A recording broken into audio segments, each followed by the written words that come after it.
మేకులు పీక్కోలేని మనుషుల చేతిలో చనిపోయిన వ్యక్తి దేవుడా అని ప్రశ్నిస్తుంటే వీటికి ఈ శుభ శుక్రవారం రోజు జవాబును నా దేవుడు ఇవ్వబోతున్నాడు.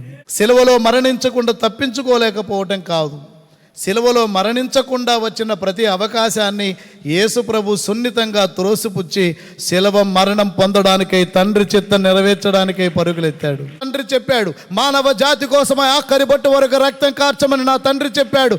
నా తండ్రి మదిలో మెదులాడిన సిలువ రక్త బలియాగాన్ని మీరు భగ్నం చేస్తే నేను ఒప్పుకోను. నా యేసు అంటున్నాడు, తండ్రి చిత్తం నెరవేరుస్తాను, సిలువలో మరణిస్తాను, ఆఖరి బొట్టు వరకు రక్తం కారుస్తాను, నన్ను గూర్చి లేఖనాల్లో చెప్పినట్లుగా మరణాన్ని జయించి తిరిగి లేస్తాను, అందరూ చూస్తుండగా ఆరోహణమై వెళ్తాను. నమ్మిన భక్త జన సమూహాన్ని నా రక్తంలో కడుక్కొని వధువు సంఘంగా మార్చుకొని ఆ వధువు కోసం మరల తిరిగి రావడానికి సిద్ధమవుతాను. హల్లెలూయా.